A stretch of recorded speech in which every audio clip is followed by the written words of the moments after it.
Bonjour à tous, je suis Antoine Mottier, développeur advocate chez Bonitasoft, et c'est moi aujourd'hui qui vais animer cette présentation autour des outils Bonita et UiPath, donc BPM et RPA. On va évoquer la complémentarité de ces deux technologies aujourd'hui, voir comment on les combine et finalement en quoi elles sont complémentaires. C'est vrai que aujourd'hui, RPA profite d'une certaine dynamique, notamment par rapport à son fort potentiel en termes d'automatisation de tâches répétitives et de gains de productivité qu'on peut en espérer. Et il est souvent à tort identifié comme une alternative ou un concurrent au BPM, donc au Business Process Management.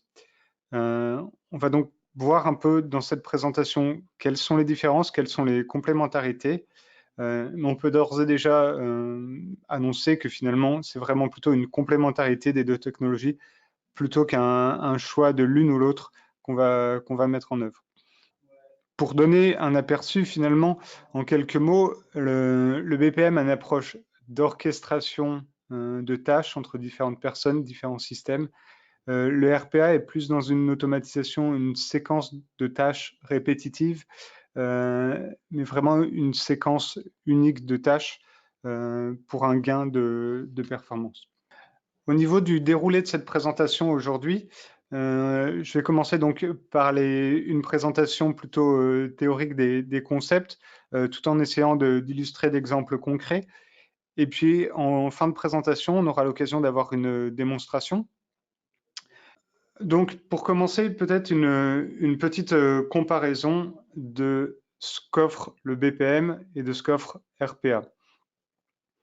Donc, en commençant par le BPM, donc l'approche du Business Process Management, l'idée c'est de modéliser et chercher à automatiser les processus de l'entreprise.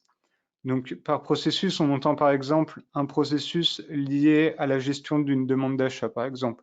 C'est plutôt un processus support. Après, on va avoir des processus peut-être plus cœur de métier, par exemple dans le milieu bancaire. Ce sera l'illustration qu'on a aujourd'hui comme exemple. Faire une demande de prêt et le circuit de validation de cette demande de prêt jusqu'au transfert des fonds, ça va être un processus. On a une suite de tâches à réaliser par différentes personnes. Donc, on orchestre le travail de ces différentes personnes, on orchestre aussi potentiellement différents systèmes. On va interroger certains systèmes pour obtenir des informations à propos du demandeur du crédit, par exemple. On va envoyer des documents pour archives vers d'autres systèmes. Donc, on est vraiment dans cette approche d'orchestration de différents utilisateurs, de différents acteurs et de différents systèmes. L'approche BPM donc, cherche à modéliser ces processus pour des gains de performance en termes d'application des bonnes pratiques. Finalement, on va toujours garantir l'application des bons processus.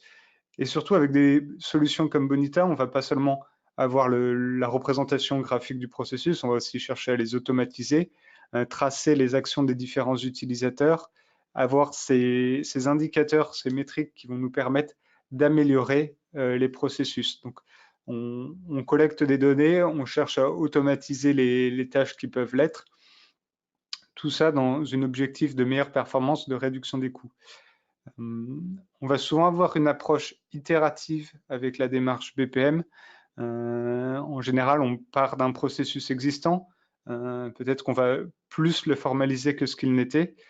Et au fur et à mesure que ce processus se déroule, s'exécute, on va pouvoir capitaliser sur les données qu'on collecte pour essayer d'en faire de nouvelles versions pour améliorer la performance du processus en fonction de ce qu'on aura pu identifier dans les exécutions grâce au moteur de workflow de l'outil de BPM. On pourra prendre des actions pour améliorer. L'idée, c'est d'innover autour du BPM en modélisant potentiellement des processus existants, mais aussi en créant de nouvelles applications basées sur les processus pour le développement de nouveaux services, de nouvelles offres.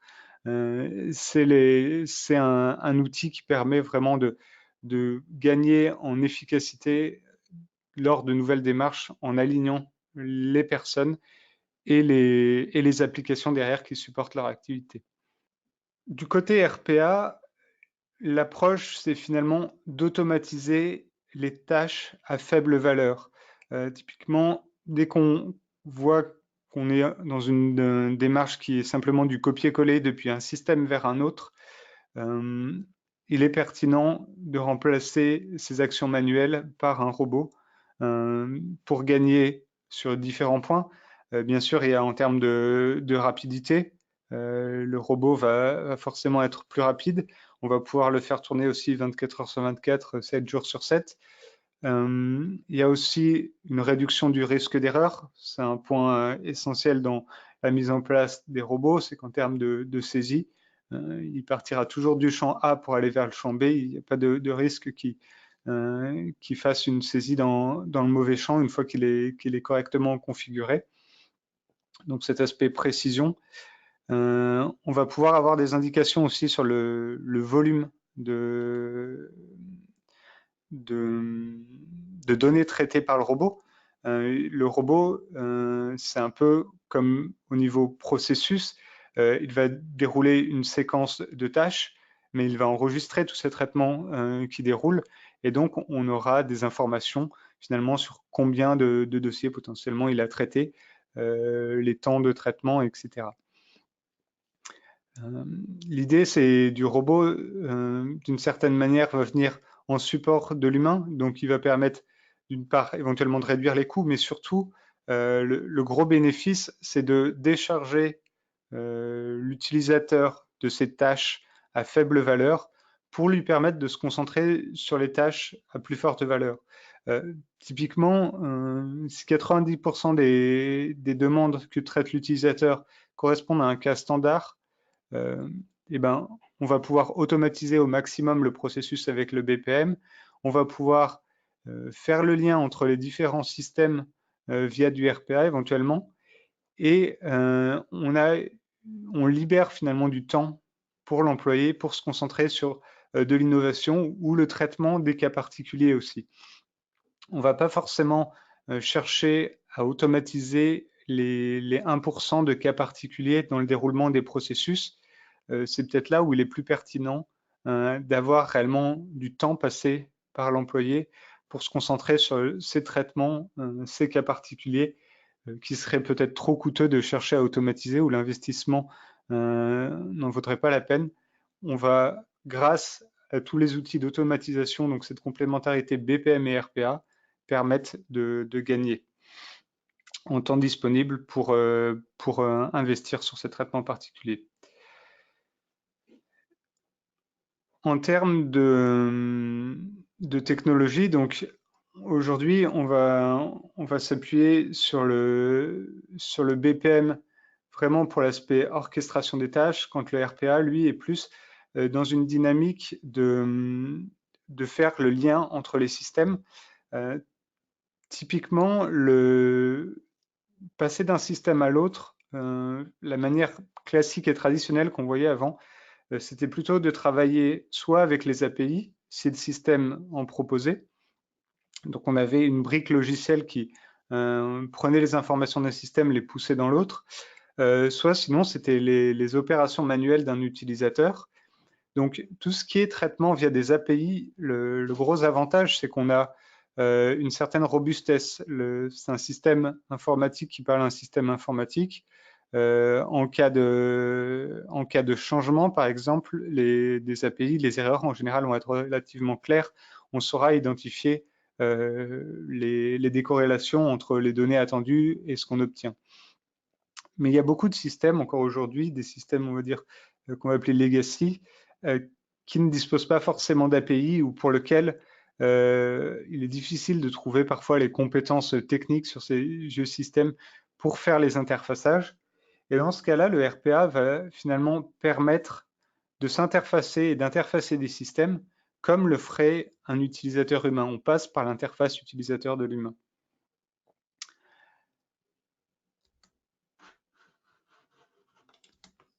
Dans ce tableau, on essaie de résumer ici la complémentarité des deux technologies.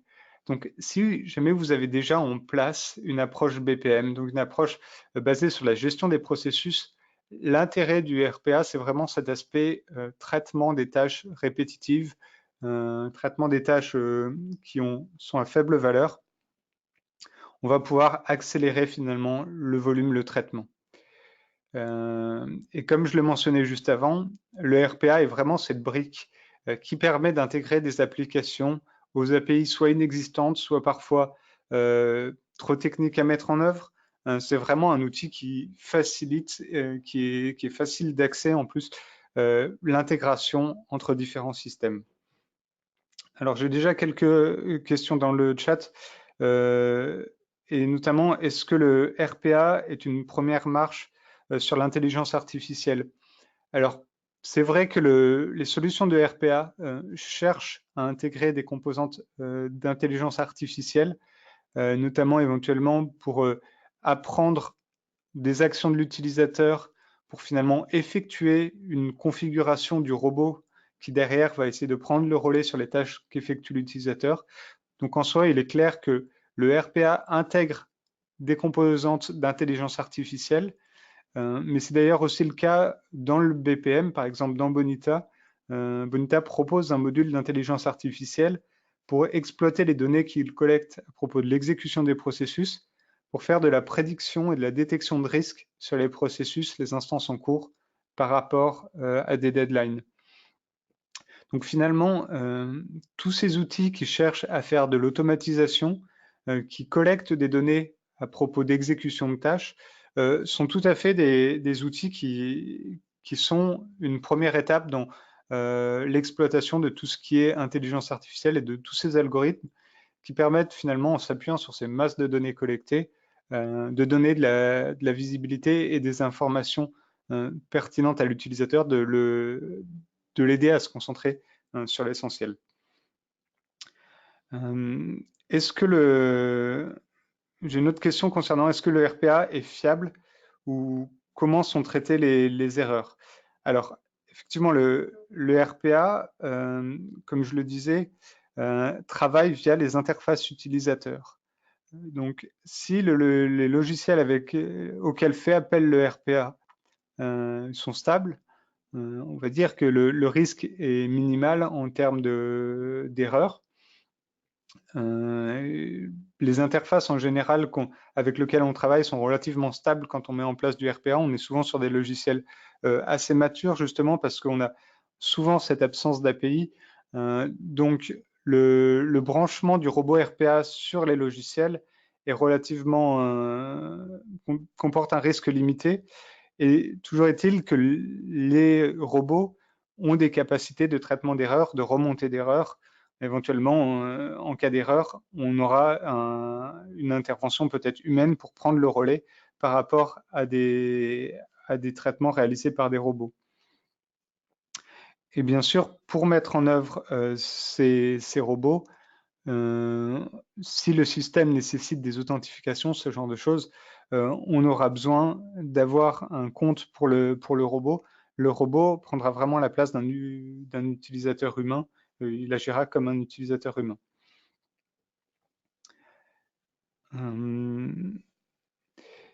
Côté maintenant, si vous avez déjà en place du RPA, quels peuvent être les bénéfices du BPM?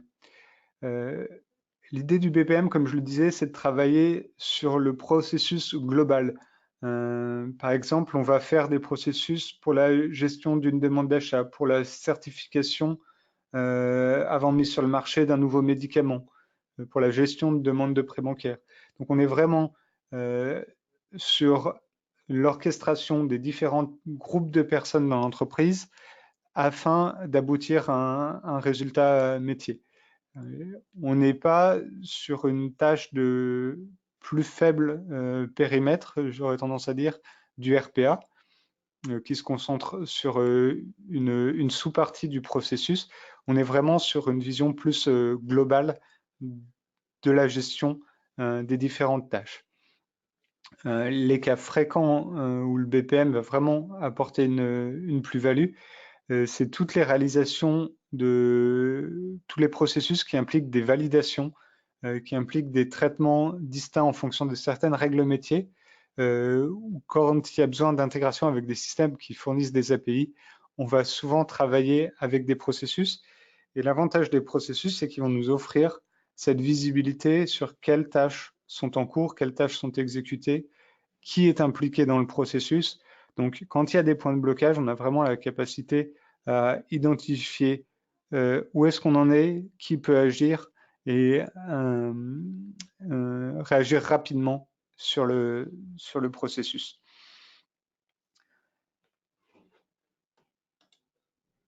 On me demande si le RPA est nécessaire dans une démarche de transformation digitale. Je dirais qu'il va devenir nécessaire si en termes de temps, on est étouffé par des tâches manuelles qui prennent énormément de temps aux utilisateurs, il va devenir essentiel. Aussi également, si on a besoin de faire ces intégrations de systèmes anciens qui ne proposent pas de pont vers les logiciels, donc qui ne proposent pas d'API, on va avoir besoin du RPA. Donc, dans la plupart des cas, le RPA va pouvoir être pertinent. C'est vrai que si on a les compétences techniques et si les différents systèmes proposent des API, peut-être que l'intérêt du RPA va être plus limité. Alors, concernant le monitoring des tâches dans la solution de RPA, donc dans le suivi de où est-ce qu'on en est des différentes phases d'exécution, j'avoue que j'ai moins d'expertise sur la partie monitoring côté RPA.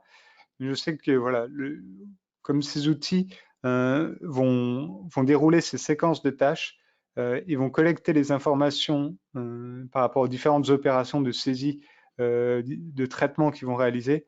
Et donc normalement, il y a des dashboards, des remontées d'informations par rapport au volume traité par le robot. Donc l'idée de combiner finalement BPM et RPA, c'est de permettre réellement d'orchestrer de bout en bout les traitements, de pousser l'automatisation à son maximum. Il faut bien avoir conscience que tout ne va pas être automatisé. Je le disais, il est souvent plus pertinent de se concentrer sur l'automatisation des cas les plus standards et de laisser la gestion des cas un peu exceptionnels à l'utilisateur humain. Et c'est l'intérêt de cette recherche d'automatisation et d'orchestration, c'est de libérer l'humain en termes de disponibilité pour qu'il puisse se concentrer sur ces tâches qui requièrent son attention.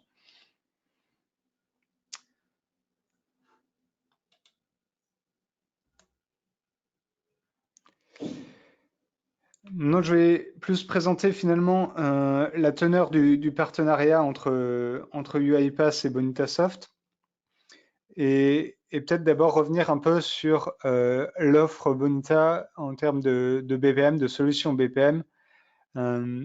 L'idée de l'approche BPM, c'est vraiment d'avoir cette vue, comme je disais, complète sur la gestion des processus. Donc aussi bien dans les phases d'analyse et conception, donc on fournit un outil de modélisation graphique des processus, mais aussi on va fournir des outils pour gérer les données associées au processus, des outils pour créer facilement les interfaces utilisateurs qui permettent de piloter et de gérer les processus, et également des capacités à s'intégrer avec les systèmes tiers, et c'est notamment là que ça va être intéressant, c'est cette capacité à s'intégrer avec des solutions de RPA. En termes d'exécution, le processus donc va pas seulement être ce modèle graphique, mais va être réellement quelque chose d'interprété par le moteur de workflow. Donc on va avoir tous ces aspects traitement automatisé, je le disais, ça peut être donc des appels à un robot, ça peut être des envois de notifications, des appels à des web services et orchestration des tâches des utilisateurs. L'avantage de cette approche, c'est qu'on a une coordination vraiment globale des personnes et des utilisateurs, et donc on fluidifie la gestion des tâches, le déroulé des tâches, et on donne de la visibilité sur les tâches. On collecte aussi beaucoup d'informations par rapport au déroulement, ce qui nous permet d'être dans une démarche d'amélioration continue et de travailler de manière itérative pour construire des applications qui sont proches des attentes des utilisateurs métiers. Ça va nous donner beaucoup de données pour construire les futures versions de processus. Et on va vraiment fournir une solution complètement intégrée. Donc, des interfaces utilisateurs jusqu'aux gestion des données métiers en passant par le processus, ce qui aide finalement à collecter et à collecter les attentes des utilisateurs et construire les applications qui leur conviennent, parce que dans une même solution, on peut construire les interfaces, définir les processus, gérer les données, et on construit comme ça en collaboration avec les utilisateurs finaux des applications qui correspondent à leurs attentes.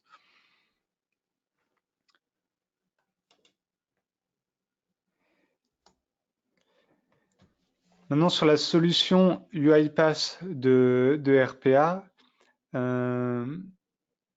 l'idée, c'est vraiment cette approche, comme je disais, de reproduire les actions d'un utilisateur humain.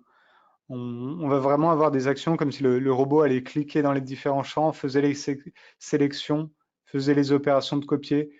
Il va aussi éventuellement gérer des opérations de reconnaissance de caractère. Par exemple, si l'utilisateur transmet une image, il va être capable d'en analyser le texte, d'extraire ces informations et de faire de la saisie. Les solutions de RPA intègrent très souvent, et c'est le cas du UiPath, des solutions de reconnaissance de caractère, d'OCR. Donc, ils vont être capables de, voilà, d'ouvrir un courrier électronique, d'exploiter les pièces jointes de ce courrier. Ils vont être capables de se connecter, donc que ce soit des applications web ou des clients lourds pour extraire ou saisir de la donnée. Pareil, ouvrir des fichiers, déplacer des fichiers, éventuellement si on souhaite poser les fichiers sur un serveur de sauvegarde, si on souhaite envoyer des fichiers dans une gestion documentaire et que les API sont complexes à gérer, on va pouvoir travailler avec le RPA. Donc, il va vraiment avoir capacité à s'intégrer avec tous les systèmes où un utilisateur peut interagir. Donc, c'est vraiment ce côté hyper flexible et facile de mise en œuvre qui est intéressant dans le RPA.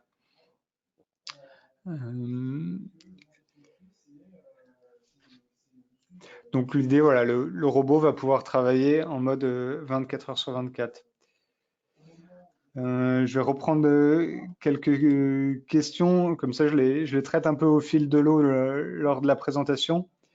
Donc on me rappelle effectivement que sur la partie monitoring pour la solution UiPath, il y a la brique UiPath Orchestrator qui permet de visionner un peu et de gérer la partie monitoring.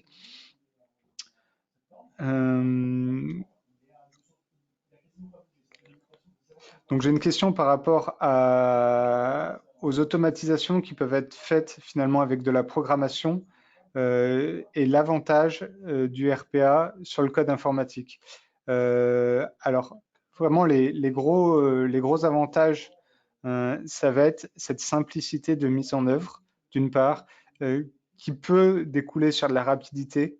En général, si on est sur des actions simples, sur des systèmes dont les interfaces sont stables, on va très rapidement pouvoir mettre un robot qui fait les traitements, les saisies de données, les automatise.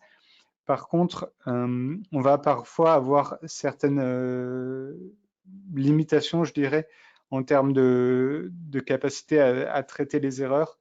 C'est vrai que les API sont peut-être plus formalisées et plus strictes, et donc ces contraintes techniques sont parfois un atout en termes de remontée d'erreurs, parce que les messages d'erreur peuvent être plus ciblés que ce que pourrait éventuellement proposer un robot RPA. Mais un robot pourra toujours être réexécuté, on pourra visualiser les traitements qu'il effectue et analyser les erreurs par ce biais. Donc vraiment, en termes de mise en œuvre, le RPA va souvent être plus simple et puis surtout, il permet de s'intégrer avec des systèmes qui potentiellement ne sont pas exploitables via des API.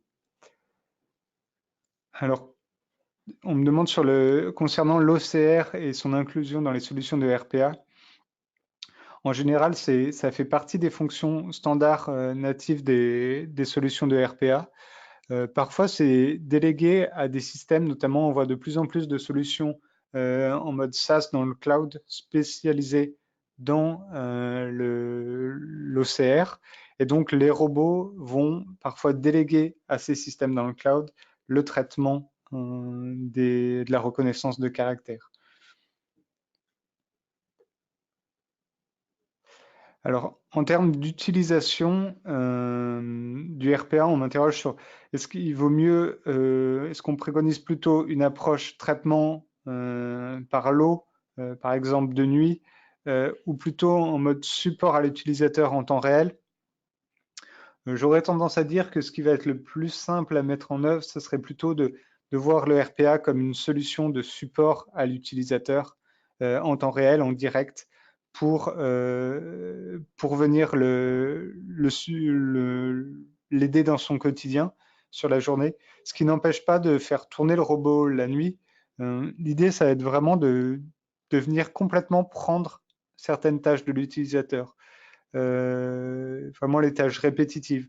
Donc ces tâches, elles vont pouvoir être réalisées pendant la journée ou pendant la nuit, on va dire peu importe, le robot va pouvoir tourner 24 heures sur 24. Mais voilà, c'est vraiment l'approche, c'est de cibler ces tâches manuelles répétitives qui comportent peu de variations entre les différentes tâches. Enfin, si elles sont vraiment toujours identiques, si on part toujours d'un même champ vers un autre, s'il n'y a pas de règle métier dans ces opérations, c'est vrai que le robot va être très intéressant. Si les traitements à réaliser sont plus conditionnés par des règles métiers, parfois il vaudra mieux modéliser ça dans le processus.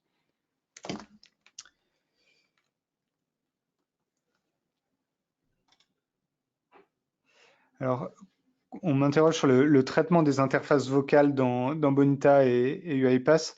J'avoue que sur ce point, on va avoir des capacités d'intégration, notamment via des connecteurs dans Bonita, via les API. Sur la partie UiPath, je connais moins les capacités d'intégration sur ce type de service. Mais vu les capacités d'extension et l'aspect modularité qu'ont en commun Bonita et UiPath, j'imagine qu'il est aussi possible de s'intégrer avec ce type de service. C'est vrai qu'on me rappelle aussi un autre point, effectivement, qui est important de mentionner en termes de choix entre RPA et API. Une des composantes, c'est également la capacité de traitement, le volume de traitement qui va être possible de faire lié au temps de réponse des interfaces utilisateurs. En général, une interface utilisateur va être relativement lente comparée à un traitement d'un appel API du fait de ce chargement de toutes les interfaces graphiques, du rendu de l'interface graphique. C'est vraiment des contraintes techniques liées à la gestion du graphisme qui font qu'elles peuvent être relativement lentes comparées à un appel API. Ça ne veut pas dire qu'un appel API est sans limite, hein. Il y a toujours possibilité de saturer le serveur qui répond aux appels API, mais c'est vrai qu'en général, on aura une plus grande capacité de traitement via des appels API. Donc, je vais continuer sur la présentation et donc pour revenir sur l'origine de ces travaux sur d'intégration entre UiPath et Bonitasoft. Finalement, ça a été initié il y a maintenant presque 1 an et demi par notre PDG Miguel Valdés et par celui de UiPath Daniel Dins, qui ont travaillé ensemble. À l'origine, c'est donc Miguel qui a identifié le potentiel de cette intégration entre les deux solutions. Donc, ça a rapidement débouché sur un partenariat entre les deux sociétés. Et ce qui est important de retenir ici, c'est que le partenariat n'est pas seulement un partenariat, on va dire, commercial en termes de promotion conjointe, comme dans ce webinaire des deux outils, d'exemple de cas d'utilisation ou commercial. Il va être réellement un partenariat technologique. On trouve des composants d'intégration entre UiPath et Bonita, des composants natifs, développés par les éditeurs respectifs dans les deux solutions. Donc il y a réellement une intégration forte entre les deux solutions. Donc le partenariat, l'idée c'est de fournir une intégration facile entre les deux solutions et de répondre à ce besoin réellement de ces attentes en termes de complémentarité des deux solutions. Donc maintenant, je vais passer à une démonstration. Donc avant de réellement passer sur la démonstration, je vais donner un peu de contexte sur la démonstration que je vais présenter aujourd'hui. Donc la problématique qui nous intéresse dans l'exemple de la démonstration, c'est de fournir une expérience digitale à un client bancaire, avoir une expérience digitale de bout en bout. Donc, côté Bonita, on va traiter dans cet exemple la demande d'un prêt bancaire pour un achat immobilier. Donc, on va avoir un processus qui va décrire les différentes tâches à réaliser par le client, les tâches pour décrire, fournir ses informations, décrire son projet, fournir les justificatifs nécessaires à l'obtention d'un prêt. Et il y aura des tâches côté bancaire pour un employé qui va devoir étudier cette demande, étudier les pièces justificatives et éventuellement approuver, refuser la demande de prêt et gérer voilà, cette séquence de tâches. Alors bien sûr, la vision ici est simplifiée. Hein. On a construit un exemple qui n'est pas forcément le reflet exact de comment se passe la gestion d'une demande de prêt. On n'est pas expert à Bonitasoft du milieu bancaire, même si on a beaucoup de clients dans ce milieu et des partenaires qui ont l'expertise métier et qui accompagnent les clients sur la solution Bonita et sur l'expertise du milieu bancaire. Mais en tout cas, voilà, c'est un processus simplifié, mais de processus réels de nos clients qui font ce type de gestion. Donc dans Bonita, on a l'aspect processus, mais comme je disais, on a aussi les aspects interface utilisateur. On le voit dans les captures d'écran. On va avoir le site web et sa version mobile qui permettent à l'utilisateur d'accéder aux interfaces. Tout ça créé avec l'UI Designer, donc l'outil de création des interfaces graphiques de Bonita. Derrière, on va venir aussi travailler avec UiPath. On va le voir sur du traitement autour des justificatifs et de l'automatisation de la saisie. Donc ça va être côté banque, où on va vouloir essayer d'aider l'employé qui finalement va devoir traiter ces demandes. Donc il aura une interface dans laquelle il voit la liste des demandes et il a ces demandes à traiter.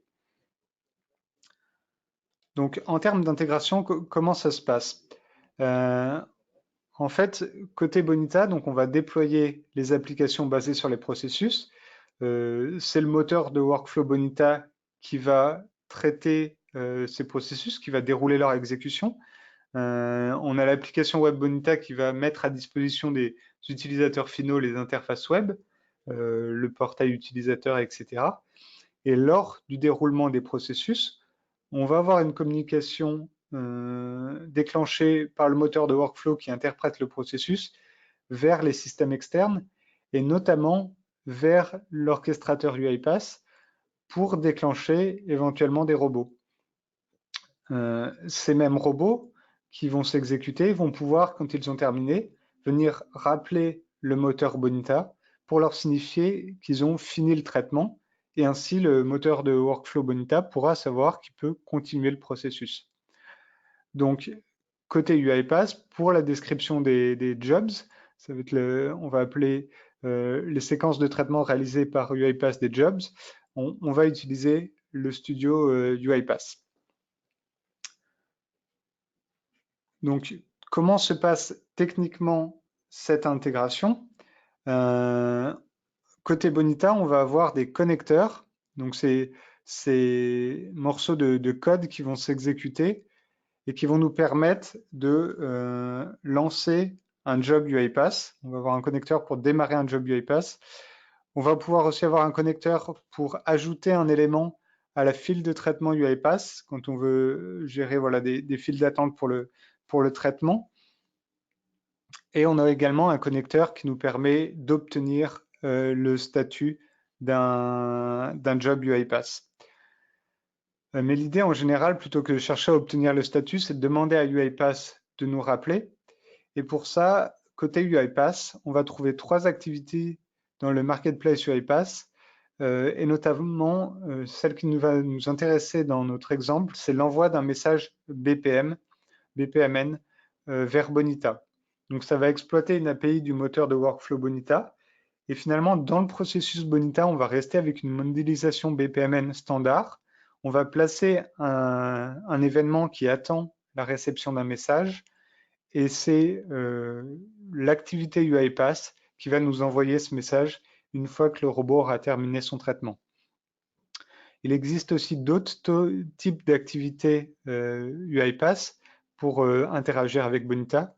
Notamment, UiPath peut, dans le cadre d'un job, démarrer une instance de processus Bonita et elle peut également valider une étape humaine. Donc, si le processus est en attente d'une interaction utilisateur, UiPath peut éventuellement travailler et venir remplacer l'utilisateur pour interagir avec UiPath, avec Bonita, pardon. Ce mécanisme d'appel de UiPath vers Bonita, donc je le disais ici, on revoit dans le schéma, on a le connecteur qui est exécuté par Bonita qui fait l'appel UiPath pour lancer le job. L'appel va se faire, mais le traitement potentiellement du job, vu qu'il peut être long, on ne souhaite pas forcément bloquer le déroulement du processus. On peut vouloir réaliser d'autres traitements en parallèle, donc on va immédiatement retourner et répondre à cette demande d'exécution. Le processus Bonita va pouvoir continuer. Simplement, on va placer un message dans Bonita au point où on souhaite être sûr que le traitement du job UiPath est terminé. Et UiPath va nous rappeler en nous envoyant un message lorsqu'il a terminé le job. Donc ça permet des intégrations de ce type avec UiPath, mais ça permet aussi éventuellement de travailler avec d'autres systèmes qui réaliseraient des traitements qui peuvent être longs entre Bonita et UiPath. Avant de réellement passer à la démonstration, je vais reprendre quelques questions.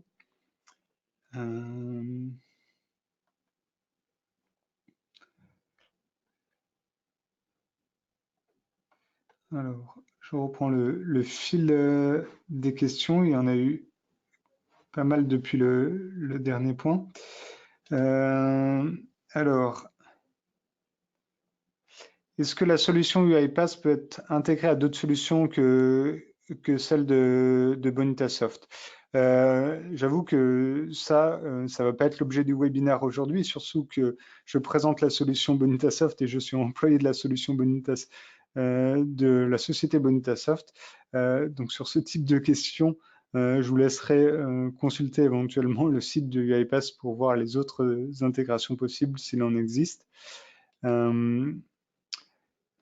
Alors, j'ai une question concernant le DMN, donc le Decision Management. Où est-ce que ça va se placer entre le BPM et le RPA?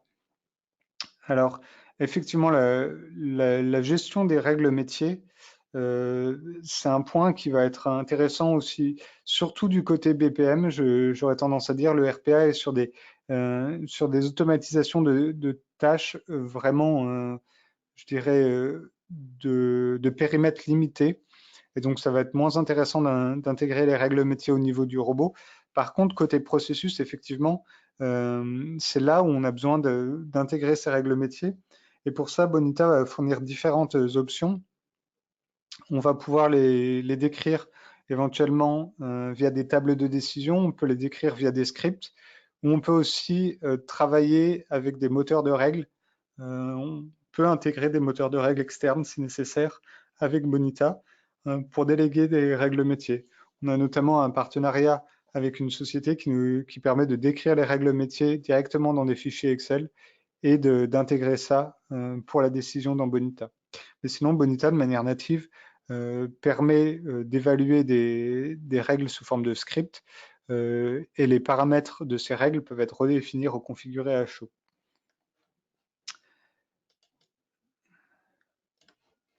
Alors, une question aussi concernant le pourquoi on fait un appel à l'API pour créer un case plutôt que faire appel au start event. Euh, L'idée, c'est effectivement, on aurait pu avoir un nom différent. C'est vrai que dans la solution Bonita, une instance de processus est souvent référencée sous le nom de case, d'où cette dénomination.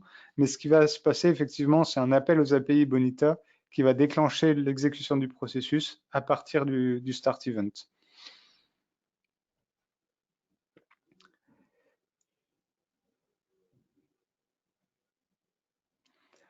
Alors, on me demande sur ce type de projet qui combine RPA et BPM, est-ce qu'on a une équipe spécialisée dédiée RPA et une dédiée BPM, ou est-ce que c'est une seule équipe qui va gérer les deux points? En général, on va avoir euh, alors pas forcément deux équipes, mais en tout cas, on aura plusieurs personnes. euh, Parce que forcément, on a besoin d'un certain niveau d'expertise, que ce soit en modélisation BPMN ou en utilisation du studio UiPath. Donc, à moins qu'on ait les personnes à double compétence, mais sinon, déjà, on va avoir besoin de plusieurs personnes pour couvrir les différents rôles. Après, il est plutôt pertinent de les regrouper au sein d'une même équipe parce que finalement, elles ont un objectif commun, c'est la digitalisation, l'automatisation des processus de l'entreprise dans leur ensemble.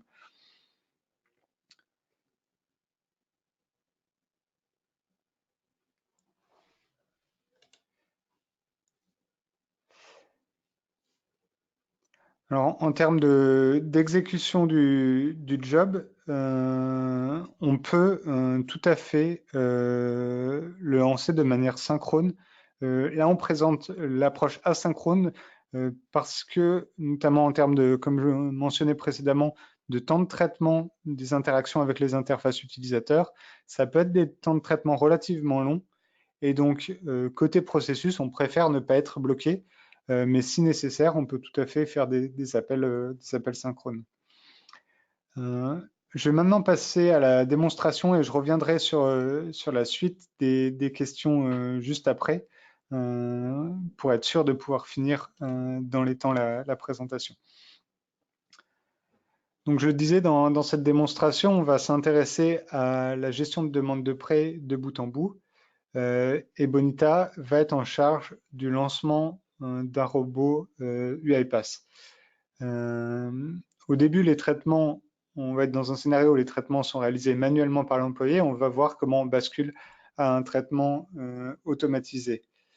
En termes d'exécution, on est sur une application utilisée plutôt côté mobile en général par l'utilisateur final et côté application agent bancaire, on est sur une solution qui s'appuie sur l'UI Designer et qui utilise une approche orientée Adaptive Case Management de Bonita.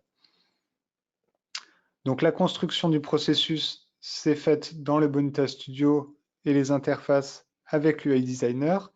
Et comme je le disais ici, on va être sur une communication depuis une tâche qui va faire appel à un robot UiPath et le UiPath rappelle Bonita en envoyant un message, ce qui permet de débloquer cet événement d'attente de message. Une fois que la tâche est effectuée, ici, soumise par l'utilisateur, l'appel du robot est déclenché, le processus progresse sur le message de réception, sur l'événement de réception. Là, il va être en attente du message jusqu'à ce que UiPath vienne l'appeler. On a aussi dans cet exemple le déclenchement d'un processus par UiPath qui va déclencher voilà, un traitement, un processus une fois que le client aura signé la demande de prêt.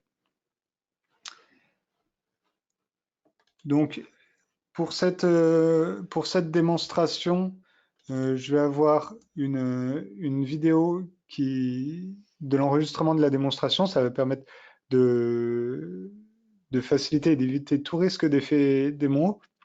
Donc, ici, on est sur l'interface utilisateur pour le client final. Donc, on voit l'écran d'identification. Et là, on a l'interface de l'employé de la banque. Donc, on est connecté avec notre utilisateur de test. Ici, on voit qu'il a un ensemble de dossiers, de cases, pour lequel on affiche le nom de ses clients et on va afficher également l'état. Donc, on a des dossiers qui ont été complétés, on en a qui ont été annulés, on a surtout des dossiers en cours. Et tout ça s'appuie sur un processus Bonita, donc le processus d'ouverture de compte que va initier le client. Donc, c'est le client qui va démarrer ce processus. Après authentification sur le portail Bonita, il va pouvoir démarrer ses actions et on va lui demander un ensemble de documents. C'est pour ça qu'on a un ensemble de tâches en parallèle. On va lui demander une carte d'identité, un justificatif de domicile, des informations d'imposition et on va derrière faire des tâches de validation de tous ces documents. Donc, on a 3 étapes humaines pour le client et 3 étapes humaines pour l'employé de la banque qui va devoir valider ce document. Et si jamais ce n'est pas valide, on reboucle. Une fois que tous ces documents sont validés, on va générer un contrat et l'envoyer à l'utilisateur. Pour la signature du contrat, vu qu'on est dans une démarche de digitalisation, on va faire une signature numérique. Et une fois la signature réalisée, on va récupérer le contrat signé et on va l'archiver dans les systèmes de la banque. Donc, ce qu'on voit ici, c'est qu'on a finalement ces 3 étapes qui impliquent l'utilisateur et qui sont manuelles finalement. Donc, l'utilisateur ici va passer, l'employé de la banque va passer beaucoup de temps dans des étapes de validation, de lecture de documents, va devoir croiser ces données par rapport aux données fournies par l'utilisateur. Et en fait, c'est quelque chose qui n'a finalement peu de valeur parce qu'on est simplement en train de croiser le nom, prénom, etc., les adresses, vérifier que tout ça correspond entre des documents et faire de la saisie dans les systèmes de la banque. Et comme je le disais, les systèmes de robots, de RPA, fournissent souvent des solutions pour faire de la reconnaissance de caractère. Donc, ce qu'on va faire, c'est qu'on va remplacer ces tâches humaines par des tâches automatiques. Donc là, c'est ce qu'on est en train de faire. On change le type de tâche, on met des tâches automatiques et on va mettre en place l'intégration avec notre job UiPath. Donc là, on est dans le studio UiPath. On va avoir un ensemble de jobs qui est décrit, notamment pour récupérer le PDF qui sera signé du contrat, déclencher les traitements. Et donc, un job UiPath, ça va se présenter comme une suite d'actions. Donc là, on va être sur une action qui nous permet de faire de la saisie dans un système legacy pour faire de la validation des informations de l'utilisateur. Donc, on va avoir une succession de saisies et puis on voit aussi les clics sur les boutons dans l'interface utilisateur. Et surtout, à la fin, ce qu'on voit, c'est qu'on a cet envoi de message vers Bonita pour le prévenir que la tâche est terminée, que le traitement du job est terminé. Donc ça, c'est quelque chose qu'il va falloir inclure également dans le processus. Ce sera l'attente de ce message. Mais d'abord, on commence par configurer l'appel à UiPath pour déclencher l'exécution du job. Donc, on va ajouter le connecteur Bonita vers UiPath, donc le connecteur natif. Donc, quand vous ajoutez le connecteur, dans Bonita, vous trouvez la catégorie RPA, Robotic Process Automation, et les 3 connecteurs que je mentionnais, les 3 connecteurs pour UiPath. Donc, on va souhaiter démarrer un traitement. Donc, la première étape de configuration, elle est commune à tous les connecteurs Bonita, mais c'est dans l'écran suivant ici qu'on va mettre les actions spécifiques, les configurations spécifiques. Donc en général, pour tout ce qui est configuration des connecteurs, une recommandation de Bonita, c'est de s'appuyer sur les paramètres. Ces paramètres vont pouvoir être éventuellement reconfigurés à chaud en fonction de changements de contexte. Donc là, on va donner les informations pour la connexion vers l'orchestrateur UiPath et on va donner le nom, alors ça va être le nom du job à exécuter. On peut éventuellement également préciser une version si plusieurs versions existent. Donc ici, on reprend le nom du job depuis la plateforme UiPath. Donc on va avoir ici le processus. Donc ça va être notre legacy bank credit check. Donc on copie ça et on l'inclut dans la configuration du connecteur Bonita. On ne va pas préciser de version dans ce scénario parce qu'on va utiliser la dernière. On peut cibler certains robots spécifiques pour l'exécution du traitement. Et surtout ici, dans cet écran, on peut venir ajouter des données à passer pour l'exécution du job. Donc si on veut fournir certaines informations de contexte, on va pouvoir venir les fournir ici. Donc ça nous permet notamment de fournir tous les éléments spécifiques à chacun des jobs. Donc ici, dans la démonstration, on a le connecteur configuré. Et l'étape suivante, ça va être de venir ajouter le message parce que UiPath doit nous prévenir quand le traitement est terminé côté UiPath. Donc on place l'événement de réception de message. Là, on va le placer juste après la tâche.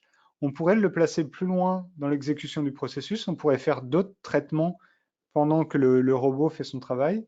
Ici, on souhaite se bloquer immédiatement et attendre la réponse du robot. Donc, dans la configuration, il nous faut bien un événement de réception de message, mais surtout, il va falloir fournir le même nom de message que celui envoyé par le robot.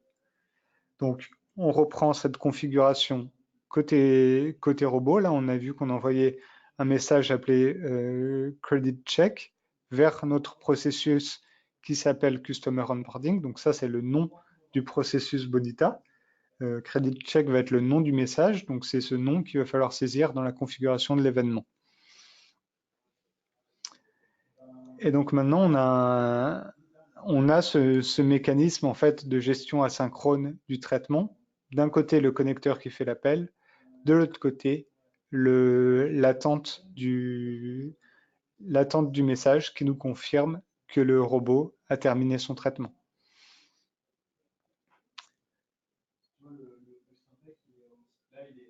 Donc maintenant, si on revient sur l'interface utilisateur, on va pouvoir se connecter. Donc là, on est avec l'organisation de test BonitaSoft. Si vous êtes familier de Bonita, vous pouvez reconnaître les noms d'utilisateurs.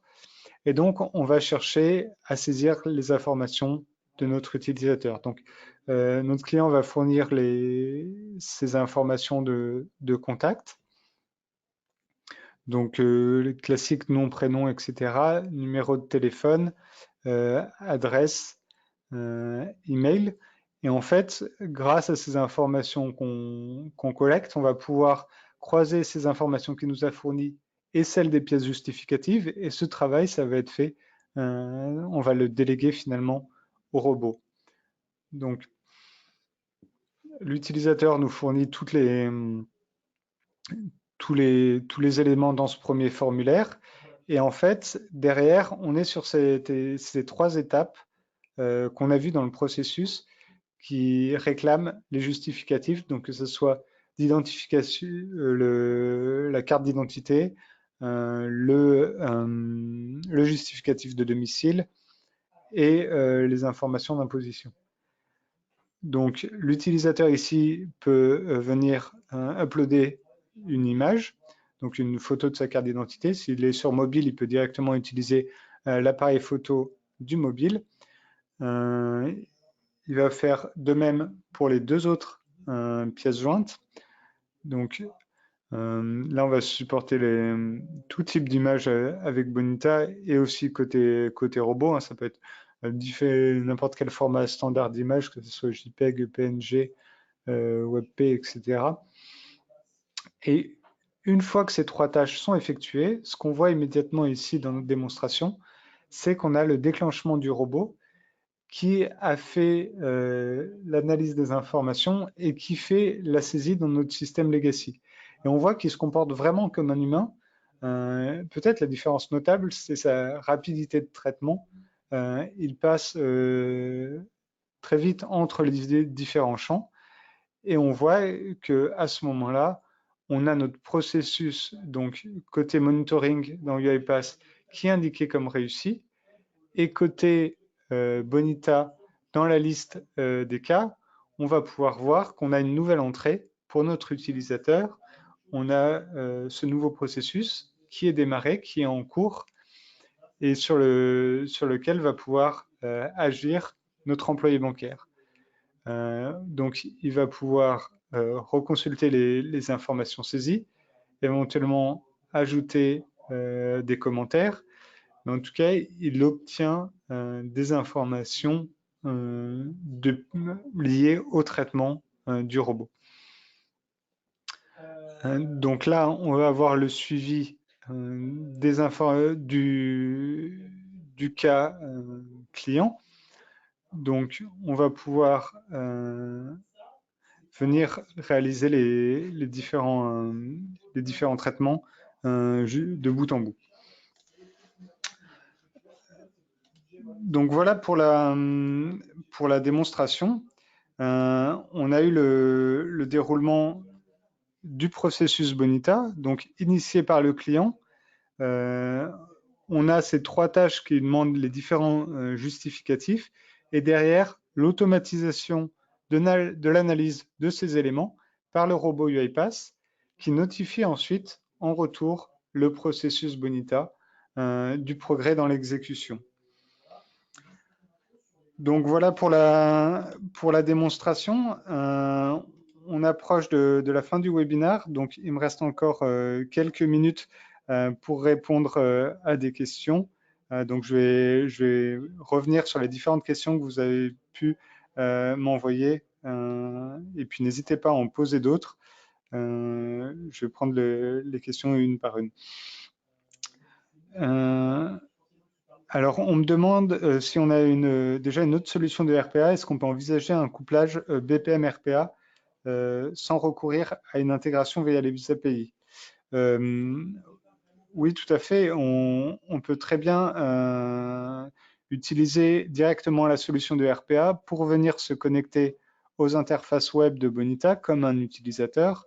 Et cet utilisateur va pouvoir venir, le robot va pouvoir venir interagir avec la plateforme Bonita et agir comme un utilisateur. Il n'est pas nécessaire de passer par les API de Bonita pour interagir avec Bonita. Un robot peut tout à fait jouer ce rôle et c'est une option tout à fait valable de travailler comme ça.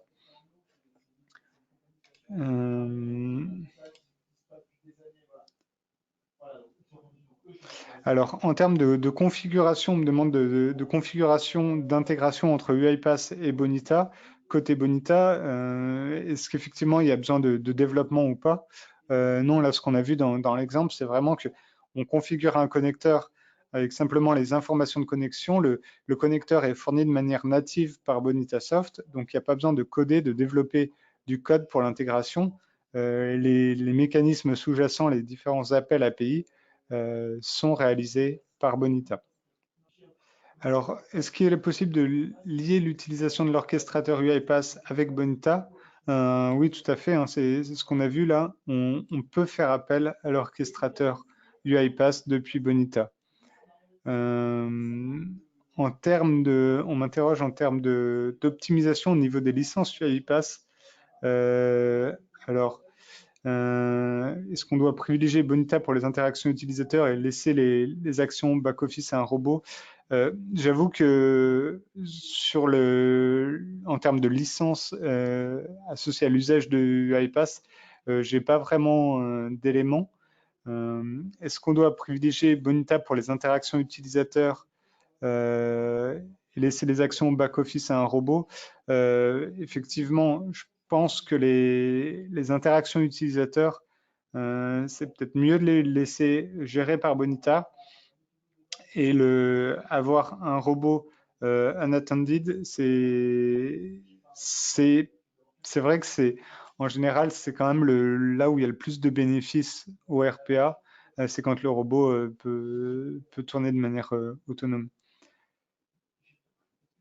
On me demande s'il existe une version gratuite de Bonita pour débuter.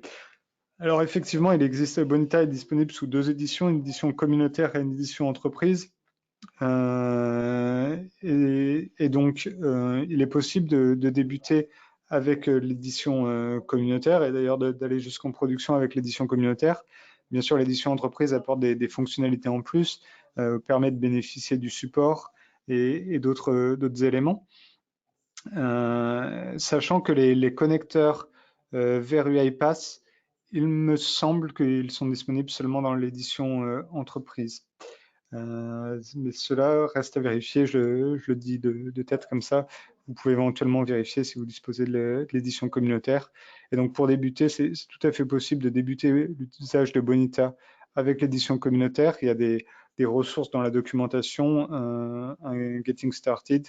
Il y a également ce qu'on appelle le Bonita Camp, une série de vidéos sur YouTube qui permet de se familiariser avec le BPMN et avec la solution Bonita. On me demande si un robot RPA peut être acteur à part entière d'un processus. Comme je le disais, le robot peut tout à fait effectivement interagir avec un processus. Il va venir se connecter comme un utilisateur, hein, comme il intervient avec n'importe quel autre type d'application, il peut intervenir avec Bonita. L'interaction avec Bonita se fait comme avec l'interaction avec n'importe quel autre type d'application web. Il n'y aura pas de blocage pour faire cette interaction. Alors, en termes de déploiement, si on déploie conjointement du BPM et du RPA, on me demande s'il est recommandé de faire un déploiement sur la même plateforme ou sur 2 plateformes différentes. Alors, en termes d'isolation, j'aurais tendance à dire qu'il vaut mieux isoler sur deux machines différentes. Alors, ça peut être 2 machines virtuelles différentes, ça peut être 2 containers différents, mais en général, on va quand même chercher à avoir une certaine isolation entre 2 applications de type différents, sachant que ça ne va pas bloquer la communication, hein. On va laisser les communications réseau se faire, mais on va plutôt chercher quand même à cloisonner de manière générale les 2 applicatifs.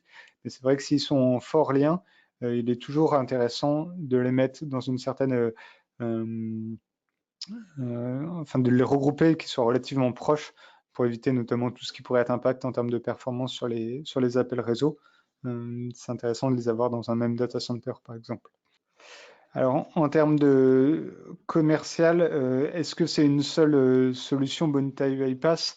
Alors, en termes de partenariat, au niveau commercial, j'avoue que j'ai pas tous les détails. Donc, si vous avez besoin de précision en termes d'offres commerciales par rapport aux licences d'utilisation de l'édition entreprise de Bonita et du UiPath, je vous invite à remplir le formulaire Contact Us sur le site bonitasoft.com.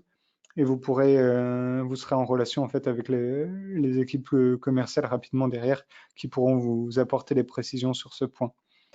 Alors en termes de configuration du UiPath, effectivement, on me demande si c'est possible de configurer un job qui fait par exemple un simple clic sur un bouton. Tout à fait, hein, c'est ce qu'on fait dans la démonstration. On a fait de la reconnaissance, on a fait de la saisie, mais à la fin, ce qu'on a, c'est vraiment le clic sur un bouton. Je vous invite, si vous avez d'autres questions, à ne pas hésiter à vous rendre sur le site bonitasoft.com, remplir le formulaire Contact Us. Et enfin, si jamais vous avez des questions, si vous débutez avec Bonita, n'hésitez pas à consulter dans la documentation le Getting Started tutorial, et également poser vos questions sur le forum de la communauté. Enfin, un dernier point, une dernière actualité concernant Bonitasoft. La version 7.10 de Bonita va arriver début décembre.